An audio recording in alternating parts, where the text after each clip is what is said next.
Hello friends, welcome back to next session. આપણે અગાઉના લેક્ચરમાં સરકારની મહત્વની યોજનાઓ છે એનો ભાગ 1 અને ભાગ 2 આપણે ઓલરેડી જોઈ ગયા છીએ. તો જો તમે જોયો ના હોય તો આ લેક્ચરના ડિસ્ક્રિપ્શન બોક્સમાં હું એની બંનેની લિંક મૂકી દઈશ, તો તમે એ બંને લેક્ચરને પણ જોઈ લેજો. અને આજે આપણે ભાગ 3 જોવા જઈ રહ્યા છીએ. જેટલી પણ ઇમ્પોર્ટન્ટ સ્કીમ બાકી છે આપણે એને આજે કવર કરવાનો પ્રયત્ન કરીશું. તો પહેલું એગ્રી ઉડાન યોજના. બે પ્રકારની આવી સ્કીમ હતી, એક એગ્રી ઉડાન અને એક કૃષિ ઉડાન કરીને. કૃષિ ઉડાન આપણે નેક્સ્ટમાં જોઈશું. એગ્રી ઉડાન હતી એ કૃષિ સ્ટાર્ટઅપ્સને નવી ઉડાન આપવા માટેનું હતું. શરૂઆત નવેમ્બર 2018માં થઈ હતી. શરૂ કરનાર સંસ્થાઓ નીતિ આયોગ અને અટલ ઇનોવેશન જે મિશન છે એના દ્વારા થઈ હતી. અને ભાગીદારી સંસ્થાની વાત કરીએ તો national centre for aerospace innovation and research. મુખ્ય ઉદ્દેશ ખાસ પરીક્ષામાં પૂછાય છે તો કે કૃષિ ક્ષેત્રમાં નવીનતા અને સ્ટાર્ટઅપને પ્રોત્સાહન આપવા માટેની આ સ્કીમ હતી. યોજનાનો મુખ્ય ઉદ્દેશ તો કે કૃષિ ક્ષેત્રમાં ટેકનોલોજી આધારિત સ્ટાર્ટઅપને પ્રોત્સાહન આપવું, ખેડૂતોની આવક વધારવા માટે નવીન ઉકેલો વિશેલવા અને કૃષિ ઉત્પાદન સંગ્રહ, પ્રોસેસિંગ અને માર્કેટિંગમાં સુધારો લાવવો. બીજું એક હતું કે યુવા ઉદ્યોગ સાહસિકોને કૃષિ ક્ષેત્રમાં સ્ટાર્ટઅપ સ્થાપવામાં મદદ કરવી. ઓકે, આની મેઇન ઉદ્દેશો હતા. હવે યોજનાની મુખ્ય વિશેષતાઓ શું હતી તો કે કૃષિ અને સંબંધિત ક્ષેત્રના સ્ટાર્ટઅપ માટે એક્સિલરેટેડ પ્રોગ્રામ. સેકન્ડ કે પસંદ કરાયેલ સ્ટાર્ટઅપને માર્ગદર્શન આપવામાં આવે, મીન્સ મેન્ટરશિપ પણ સાથે સાથે આપવામાં આવે. બીજી એક વસ્તુ એવી હતી કે એના સાથે બિઝનેસ મોડલ વિકસવા માટે નિષ્ણાંતોની મદદ પણ એમને મળી રહે. જો તમને નિષ્ણાંતોની મદદ જોતી હોય તો પણ મળી રહે. રોકાણકારો ઇન્વેસ્ટર સાથે જોડાવાની તક બી મળી રહે. સાથે સાથે માર્કેટ લિંકેજ અને નેટવર્કિંગ સુવિધા પૂરી પણ પાડવામાં આવે છે. આવરેજ લેતા મીન્સ મેન કયા હતા તો કે પ્રિસિઝન ફાર્મિંગ આના અંદર મેન એડ કરવામાં આવે. એગ્રીટેક, ફૂડ પ્રોસેસિંગ માટે પણ સપ્લાય ચેન મેનેજમેન્ટ, સાથે સાથે farm mechanisation, organic farming, post harvest technology અને આર્ટિફિશિયલ ઇન્ટેલિજન્સ ઇન એગ્રીકલ્ચર. એક્ઝામમાં એટલું યાદ રાખવું કે એગ્રી ઉડાન યોજના 2018માં નીતિ આયોગ અને અટલ ઇનોવેશન મિશન દ્વારા શરૂ કરવામાં આવેલ કૃષિ સ્ટાર્ટઅપને પ્રોત્સાહન આપતી એક એક્સિલરેટેડ પ્રોગ્રામ હતો. ઓકે, પરીક્ષા માટે કે 2018માં સ્ટાર્ટ થઈ હતી, કઈ બે સંસ્થાઓ દ્વારા આને સ્થાપિત કરવામાં આવ્યું હતું એ યાદ રાખવાનું. સેકન્ડ વસ્તુ કે મેન ઉદ્દેશ શું હતો એ ઘણી બધી એક્ઝામોમાં પૂછાઈ ગયું છે, તો તમે એને ધ્યાન રાખજો. અને ખેડૂતોની આવક વધારવા અને કૃષિ ક્ષેત્રમાં આધુનિક ટેકનોલોજી અપનાવવા માટે મહત્વપૂર્ણ યોજના હતી. ઓકે, વચમાં એક એક્ઝામમાં પૂછાઈ ગયું છે બિહારની એક એક્ઝામમાં કે એગ્રી ઉડાન યોજના કઈ સંસ્થા દ્વારા શરૂ કરવામાં આવી હતી તો કે નીતિ આયોગ અને અટલ ઇનોવેશન મિશન. એગ્રી ઉડાન યોજનાનો મુખ્ય ઉદ્દેશ જે મેં તમને કીધું કે કૃષિ ક્ષેત્રના સ્ટાર્ટઅપ અને નવીનતાને પ્રોત્સાહન આપવું. તો તેમાં આ સ્કીમ છે, તમે એ રીતે કવર કરી લેજો. બીજી એક ઇમ્પોર્ટન્ટ મેં તમને વાત કરી કે પેલું હતું એગ્રી ઉડાન, આ હતું કૃષિ ઉડાન. એગ્રી ઉડાન એ કૃષિને સ્ટાર્ટઅપ આપવા માટેની સ્કીમ હતી, જ્યારે આનો જે મુખ્ય ઉદ્દેશ છે તો કે ખેડૂતોની જે પેદાશો હતી એને બજારો સુધી મોકલવા માટેની એક સ્કીમ હતી, મીન્સ ટ્રાન્સપોર્ટેશન રિલેટેડ સ્કીમ હતી. યોજનાનું આખું નામ છે કૃષિ ઉડાન યોજના. ખાસ યાદ રાખવું, શરૂઆત ઓગસ્ટ 2020માં થઈ હતી. મંત્રાલય ખાસ યાદ રાખજો, આનું સૌથી બધેમાં આપણે ભણ્યા કે ministry of agriculture and farmer welfare આવે છે, પણ આના અંદર મિનિસ્ટ્રી ઓફ સિવિલ એવિએશન એટલે કે નાગરિક ઉડ્ડયન મંત્રાલય છે. સહયોગી મંત્રાલય, સહયોગી આપણું ministry of agriculture and farmer welfare હતું. ઘોષણા ક્યારે કરવામાં આવી હતી તો કે જે કેન્દ્રીય બજેટ 2020-21 હતું એમાં કરવામાં આવી હતી, ખાસ યાદ રાખજો. પછી સંબંધિત યોજના જે ઉડાન સ્કીમ હતી, ઉડાનનું મીન્સ આનું ફૂલ ફોર્મ નામ હતું તો કે ઉડે દેશ કા આમ નાગરિક હેઠળની આ સ્કીમ હતી. આનું ઉડાનનું મેન આનું જે ફૂલ ફોર્મ છે એ પ્રકારનું હતું, તમે એ પણ જોઈ લેજો. મુખ્ય ઉદ્દેશોની વાત કરીએ તો કે ખેડૂતોની તેમની કૃષિ પેદાશો દેશના વિવિધ બજારો સુધી હવાઈ માર્ગો ઝડપથી પહોંચવાની સુવિધા કરવામાં આવી હતી.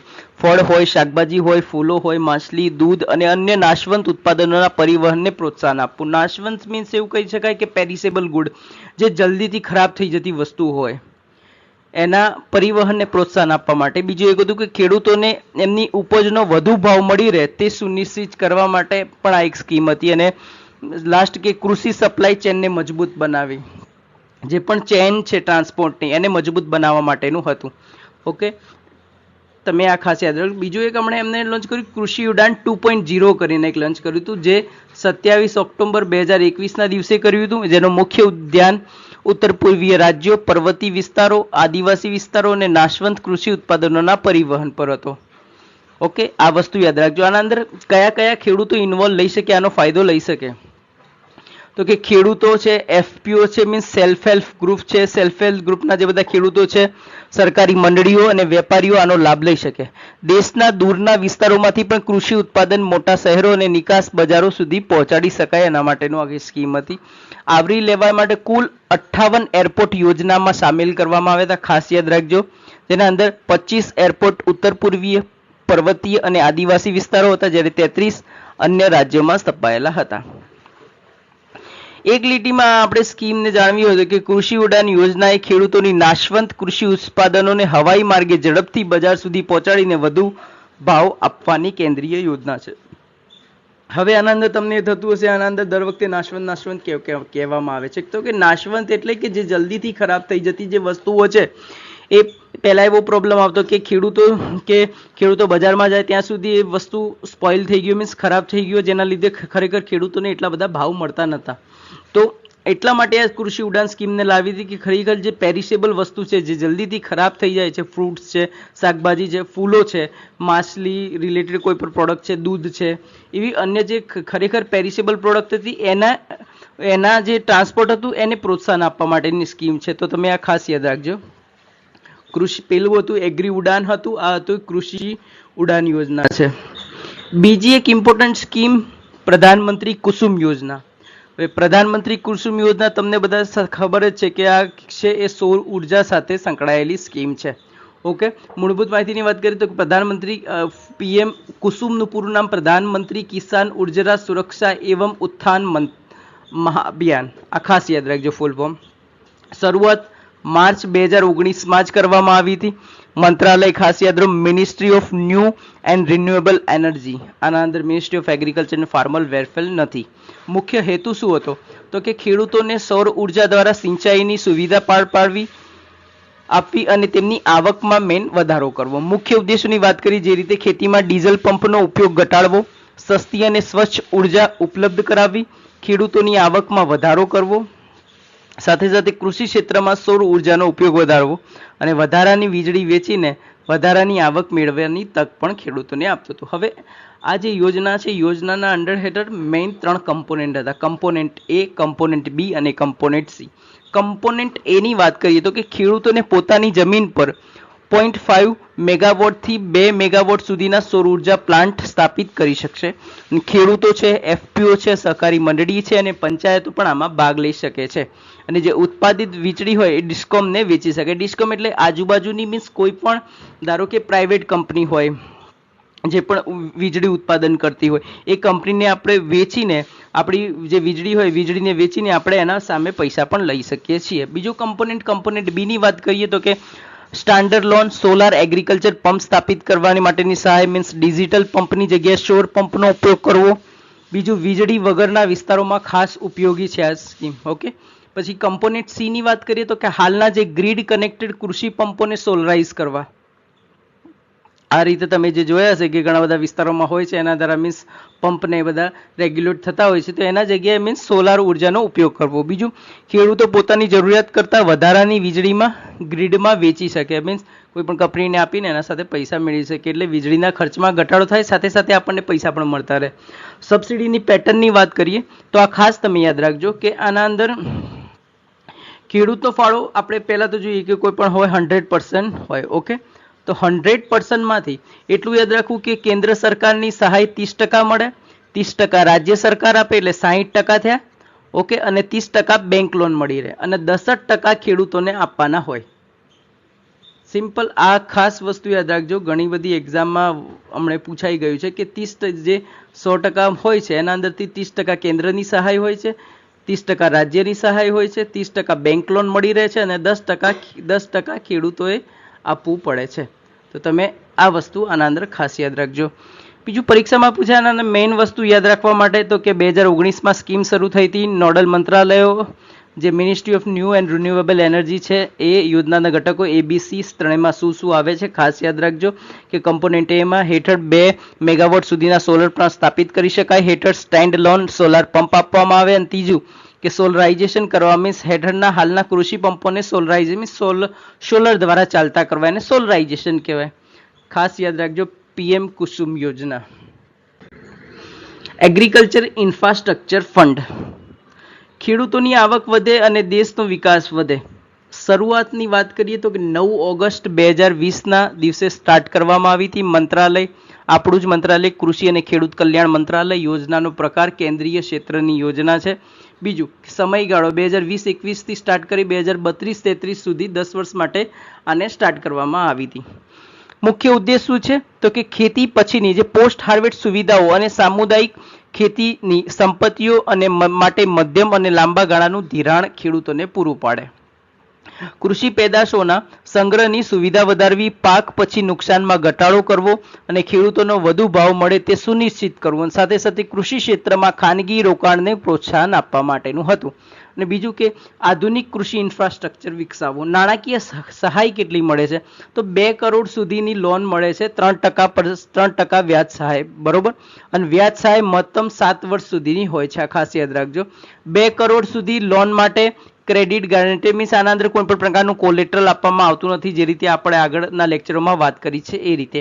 અને બેંકો અને નાણાકીય સંસ્થાઓ દ્વારા લોન ઉપલબ્ધ રહે છે.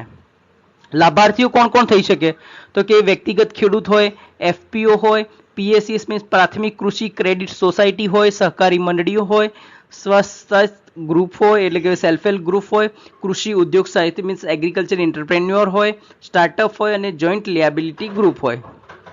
આ બધાને આનો લાભ મળી રહે છે. કયા કયા પ્રોજેક્ટો માટે સહાય મળે? પોસ્ટ હાર્વેસ્ટિંગ ઇન્ફ્રાસ્ટ્રક્ચર જેવા કે warehouse, silo, cold storage, cold chain, pack house, grading અને સોર્ટિંગ યુનિટ હોય, પ્રાથમિક પ્રોસેસિંગ કેન્દ્ર હોય, રિપનિંગ ચેમ્બર હોય અને લોજિસ્ટિક સુવિધાઓ. અને બીજું કે community farming asset means custom hiring centre, smart કૃષિ સાધનો અને સામુદાયિક કૃષિ વિકાસો. હવે વાત કરીએ, અહીંયા એક લખેલું છે કે custom hiring centre. Custom hiring સેન્ટરની વાત કરીએ કે CHC. હવે જેટલા પણ રાજ્યો છે ભારતના, એ રાજ્યોમાં બધી જગ્યાએ કસ્ટમ હાયરિંગ સેન્ટર હોય, જેના અંદર શું કરવામાં આવે કે બધા ઇમ્પ્લિમેન્ટ્સ બધી વસ્તુ હોય અને જે ખેડૂતોને ખરેખર પોતાના જોડે ના હોય ને જરૂરિયાત હોય એ લોકો ભાડાના દર પરથી લઈ જઈ શકે છે. એ માટે સેલ્ફ હેલ્પ ગ્રુપ વિકસાવવામાં આવેલા હોય છે. સૌથી વધુ યાદ રાખો કે પંજાબના અંદર સેલ્ફ હેલ્પ ગ્રુપ સૌથી વધારે છે. યોજનાનો લાભ શું તો કે પાક પછીનું નુકસાન ઘટાડી શકાય, ખેડૂતોને વધુ બજાર ભાવ મળે, સંગ્રહ ક્ષમતા વધે, ફળ શાકભાજી અને કોલ્ડ ચેન વિકસાવે, ગ્રામ્ય રોજગારીમાં વધારો થાય, કૃષિ નિકાસને પ્રોત્સાહન મળે, સાથે સાથે ખેડૂતોની આવકમાં વધારો થાય. અહીંયા મેં સમરાઇઝ કરીને તમને આપી દીધું છે કે એગ્રીકલ્ચર ઇન્ફ્રાસ્ટ્રક્ચર ફંડ 2020માં સ્ટાર્ટ થયું તો કુલ ફંડ 2 લાખ સુધીનું મળે છે, 1 લાખ કરોડ સુધીનું મળે છે, પણ આપણે 2 કરોડ સુધીની લોન મળે છે. સાથે સાથે કૃષિ અને ખેડૂત કલ્યાણ મંત્રાલય હોય છે. વ્યાજ સહાય 10% અને વ્યાજનો સહાયનો સમય 7 વર્ષ સુધીનો અને ક્રેડિટ ગેરંટી 2 કરોડ સુધીની મળે છે, ખાસ યાદ રાખજો. પોસ્ટ હાર્વેસ્ટ ઇન્ફ્રાસ્ટ્રક્ચર અને જે કમ્યુનિટી ફાર્મિંગ એસેટનો વિકાસ કરવા માટે આ સ્કીમ લોન્ચ કરવામાં આવી હતી. બીજી અને ખાસ હાલ ચર્ચિતમાં national mission on edible oil scheme. Okay, ભારતને ખાદ્ય તેલ ઉત્પાદનમાં આત્મનિર્ભર બનાવવા માટેનું રાષ્ટ્રીય મિશન. મીન્સ એવું કહી શકાય કે હાલ આપણો જે ભારત દેશ છે બહારથી ઓઇલ મંગાવે છે. ધારો કે યુક્રેન છે, કુવૈત છે, કુવૈતના એ બધા જગ્યાએથી હાલ આપણું ઓઇલ આવે છે. તો ખરેખર આ સ્કીમ એટલા માટે બનાવી હતી કે મીન્સ આપણી જે તેલીબિયા પાકો છે, તેલીબિયા પાકોને ખરેખર પ્રોત્સાહન મળે અને જેનાથી મીન્સ આપણે તેલમાં આત્મનિર્ભર બનીએ. યોજનાનો પ્રકાર કેન્દ્રીય પ્રાયોજિત છે, સેન્ટ્રલી સ્પોન્સર સ્કીમ છે, બરોબર. હવે બીજી વાત એના અંદર એ કરી શકીએ કે મુખ્ય મંત્રાલય આપણું જ મંત્રાલય, સાથે સાથે મુખ્ય હેતુ ખાદ્ય તેલના ઉત્પાદનમાં આત્મનિર્ભરતા હાસિલ કરવી અને ભારતની સ્થિતિ ખાદ્ય તેલ જરૂરિયાતનો લગભગ 56 થી 57% બાદ હાલ આપણે આયાત કરીએ છીએ. આ ખાસ વસ્તુ યાદ રાખો. National mission and edible oil and oil palm August 2021ના અંદર શરૂઆત કરી હતી. કેન્દ્ર પ્રાયોજિત યોજના છે. મુખ્ય હેતુ દેશમાં ઓઇલ પામ ની ખેતી વિસ્તારવી અને પામ ઓઇલનું ઉત્પાદન વધારવું. મુખ્ય લક્ષ્યાંકની વાત કરીએ તો કે ઓઇલ પામ હેઠળ વધારાના 6.5 લાખ હેક્ટર વિસ્તારનો સમાવેશ કરવામાં આવે છે. અને 2025-26માં ખાસ યાદ રાખજો, રિસેન્ટ ડેટા છે, 2025-26 સુધીમાં 11.20 લાખ ટન ફૂડ પામ ઓઇલનું ઉત્પાદન કરવા માટેનું લક્ષ્યાંક છે. ખાસ યાદ રાખજો, કદાચ પૂછાઈ શકે કે national mission on edible oil જે સ્કીમ છે એના દ્વારા 2025-26 સુધીમાં કેટલું ફૂડ પામ ઓઇલ ઉત્પાદન કરવાનો લક્ષ્યાંક રાખેલો છે, તો 11.20 લાખ ટન. ખાદ્ય તેલની આયાત પર નિર્ભરતા ઘટાડવી, ખેડૂતોની આવકમાં વધારો કરવો.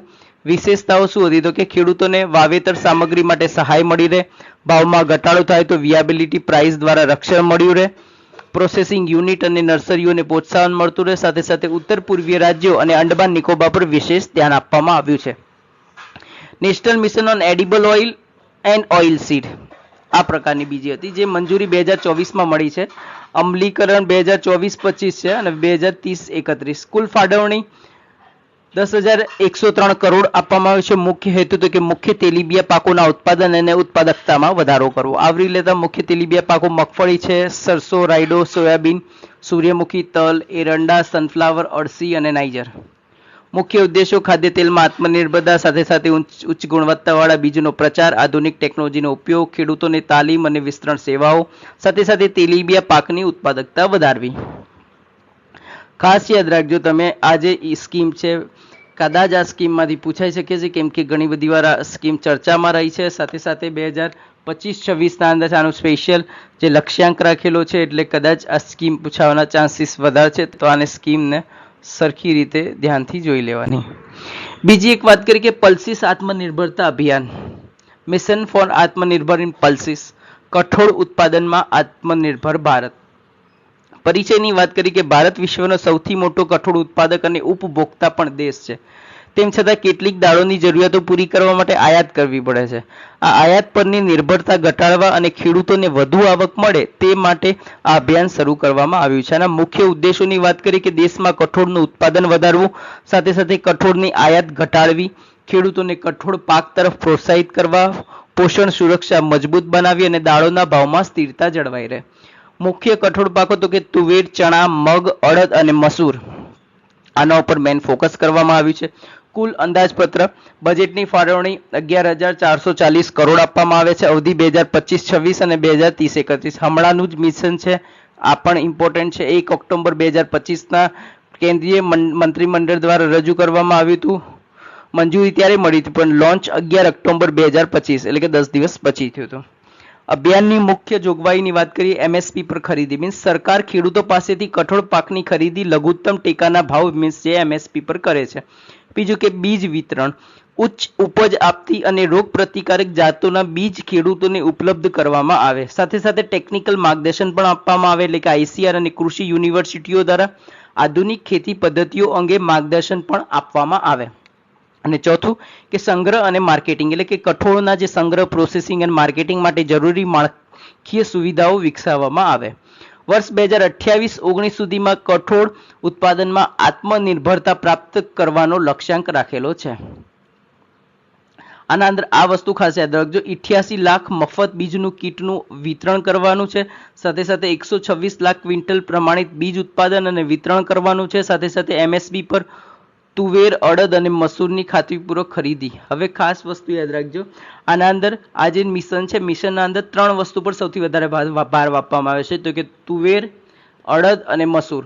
આ 3 વસ્તુ ખાસ યાદ રાખજો. સાથે સાથે કઠોળ વિસ્તાર વધારવા માટે સહાય, પ્રોસેસિંગ અને પોસ્ટ હાર્વેસ્ટ ઇન્ફ્રાસ્ટ્રક્ચરના વિકાસ માટે, સાથે સાથે ઉચ્ચ ઉપજ આપતી, જીવાત પ્રતિરોધક અને આબોહવા અનુકૂળ જાતોના વિકાસ માટે સંશોધન કરવાનો. અમલીકરણની વાત કરીએ તો કે આપણું જ મંત્રાલય, સહયોગી સંસ્થાઓ, NAFED, NCCF, national cooperative consumer federation and ICR. આ પણ સ્કીમ ઇમ્પોર્ટન્ટ છે, મિશન છે, તમે ખાસ યાદ રાખજો. હવે આ મિશનના સાથે સાથે એક આગળની સ્લાઇડમાં મેં મૂકેલું છે કે પોર્ટલ લોન્ચ કરવામાં આવ્યું હતું, જે આત્મનિર્ભર મીન્સ પલ્સનું હતું, એના રિલેટેડ એક પોર્ટલ લોન્ચ કરવામાં આવ્યું છે. આ પોર્ટલ વિશે પણ આપણે જોઈ લઈશું. આ પોર્ટલનું નામ છે સાથી પોર્ટલ. હવે સાથી પોર્ટલ એટલે કે એનું ફૂલ ફોર્મ છે કે seed authentication traceability holistic inventory portal. આ પોર્ટલ પલ્સીસ આત્મનિર્ભરતા અભિયાન અંતર્ગત કઠોળ પાકો માટે ગુણવત્તાયુક્ત બીજની ઉપલબ્ધતા, પ્રમાણીકરણ, ટ્રેસેબિલિટી અને સ્ટોક વ્યવસ્થાપન માટે વિકસાવવામાં આવ્યું છે. ખાસ યાદ રાખજો, ઉદ્દેશ શું હતો વિકસાવવાનો? ગુણવત્તાયુક્ત બીજની ખાતરી, સંપૂર્ણ ટ્રેસેબિલિટી અને પારદર્શક ઇન્વેન્ટરી વ્યવસ્થા દ્વારા કઠોળ ઉત્પાદનમાં આત્મનિર્ભરતા હાંસિલ કરવી. મુખ્ય હેતુઓ જે રીતે મેં કીધું, ગુણવત્તાયુક્ત પ્રમાણિત બીજની ખાતરી કરવી, બીજની ટ્રેસેબિલિટી કે મૂળ સ્ત્રોતથી લઈને ખેડૂતને આપવું, જેથી વચ્ચેના જે અંદર મીન્સ જેટલી ટ્રાન્સપોર્ટની જેટલી ચેન લાંબી એટલા એના અંદર ખેડૂતને વધારે ભાવ આપવા મળે છે. તો ટ્રાન્સપોર્ટ ટ્રેન્ડ મીન્સ જ્યાંથી મળે છે ત્યાંથી જ લઈને ખેડૂતને આપવું, બીજની ઉપલબ્ધતા અને સ્ટોકનું રિયલ ટાઈમ મેનેજમેન્ટ કરવું, બીજ ઉત્પાદન, પ્રમાણીકરણ અને વિતરણમાં પારદર્શિતા લાવવી, સાથે સાથે ખેડૂતોને વિશ્વસનીય બીજ સમયસર અને યોગ્ય સ્થાને પહોંચાડવું. ખાસ યાદ રાખજો આના અંદર. પછી કયા પાકને આવરી લેતા, જે રીતે આપણે વાત કરી તુવેર, ચણા, મગ, અડદ, મસૂર. સાથી પોર્ટલ કેવી રીતે કામ કરે છે એટલું બધું આપણે જાણવાનું નથી, પણ તો બી કહી દઉં કે રજિસ્ટ્રેશન, પછી બીજ ઉત્પાદન અને પ્રમાણીકરણ કરાવવું, ત્યારબાદ એક આપણો યુનિક આઈડી નંબર ખેડૂતનો જનરેટ થાય, તેના બાદ વિતરણ અને ટ્રેસેબિલિટી મળી રહે, સાથે સાથે છેલ્લે પછી ખેડૂત સુધી પહોંચી રહે. ખાસ યાદ રાખજો, આત્મનિર્ભર ભારત જે પલ્સીસનું જે અભિયાન હતું એના સાથે એક સાથી પોર્ટલ લોન્ચ કરવામાં આવ્યું હતું. આ જે પોર્ટલ છે એનું ફૂલ ફોર્મ યાદ રાખજો, સાથી authentication traceability holistic inventory portal. કેમ કે એવું પૂછાઈ શકે છે કે સાથીના અંદર મીન્સ એ છે તો કે એ શું કહેવા માગે છે, શું આઈડેન્ટિફાઈ કરે છે, એટલે એ રીતે તમે આની તૈયારી રાખજો. બીજું છે કે પીએમ ધનધાન્ય કૃષિ યોજના. ખેડૂતોની આવક વધારવા અને કૃષિ ક્ષેત્રને સર્વાંગી વિકાસ કરવા માટે ભારત સરકારની મહત્વપૂર્ણ યોજના. આ એક ફ્લેગશિપ સ્કીમ હતી. 2025-26ના બજેટમાં લોન્ચ કરવામાં આવી હતી. આના અંદર 100 જિલ્લાઓ પસંદ કરવામાં આવ્યા છે. ઓછી કૃષિ ઉત્પાદકતા ધરાવતા જિલ્લાઓ, ઓછી પાક સઘનતા ધરાવતા જિલ્લાઓ અને કૃષિ ધિરાણની ઓછી ઉપલબ્ધતા ધરાવતા જિલ્લાઓ પર ફોકસ કરવામાં આવ્યું હતું. મુખ્ય હેતુઓ શું હતા? કૃષિ ઉત્પાદકતા વધારવી, પાક વૈવિધ્યકરણને પ્રોત્સાહન આપવું, સિંચાઈની સુવિધાઓમાં સુધારો કરવો અને પાક પછીના સંગ્રહ અને માર્કેટિંગ મજબૂત બનાવવી, સાથે સાથે ખેડૂતોને કૃષિ લોન અને નાણાકીય સેવા સરળતાથી મળી રહે. હવે આ જે પીએમ કિસાન પીએમ ધનધાન્ય કૃષિ યોજના, આ યોજનાનો મેઇન લાભ એ હતો કે જેટલા પણ રાજ્યો છે જેના અંદર કૃષિ મીન્સ ખેતી બરોબર રીતે ડેવલપમેન્ટ નથી, એને ડેવલપ કરવા તો એવા જ જિલ્લા પસંદ કરવામાં આવ્યા હતા જેમાં ખેતી એટલી બધી ડેવલપ નથી. તો એ વિસ્તારોને ડેવલપ કરવા માટે આ સ્કીમ લોન્ચ કરવામાં આવી હતી. તો તમે આને પણ ખાસ યાદ રાખી લેજો. અને બીજું એક વસ્તુ વિડીયોના અંતમાં એટલું જણાવવું છે કે મીન્સ આપણે જે વિડીયો મૂકી રહ્યા છીએ તો ઘણા આપણે એવું તો કહી શકીએ કે તમે જોઈ તો રહ્યા છો, પણ સાથે સાથે એને લાઇક પણ કદાચ નથી કરતા અને પોતાનો કોમેન્ટમાં અમને પોતાનો પ્રતિભાવ પણ નથી જણાવતા. તો કદાચ આ લાસ્ટ લેક્ચર છે આપણો. હવે આના પછી જ જો આપણને સારો એવો અભિપ્રાય મળશે તો જ આપણે આગળના નેક્સ્ટ વિડીયો લાવશું. બાકી આપણે જે મહત્વની સ્કીમો હતી સ્કીમ આપણે કવર કરી દીધી છે. તો આના પછી મારો કોઈ પણ વિડીયો લાવવાનો વિચાર નથી. જો તમારો રિસ્પોન્સ સારો મળશે તો જ આપણે લાવશું, કેમ કે તમે શેર પણ નથી કરતા અને મીન્સ વ્યુઅર્સ આવે છે, વ્યુઅર્સનો કોઈ મતલબ નથી, પણ ખરેખર જે તમારા ફ્રેન્ડ છે જે ગ્રામ સેવકની તૈયારી કરે છે તો એમના સુધી પહોંચાડવાનું એક તમારી પણ જવાબદારી છે કે આપણે જે આટલી સારો તમને કન્ટેન્ટ પ્રોવાઈડ કરી રહ્યા છીએ તો તમે જેટલું શેર કરશો એટલું અમને વધારે મજા આવશે. તો આજનો આપણો લાસ્ટ લેક્ચર છે. આના પછી જો તમારો રિસ્પોન્સ સારો એવો મળશે તો જ આપણે આ જે સેશન છે એને સેશનને પાછા કન્ટિન્યુ કરીશું. જય હિન્દ, જય ભારત.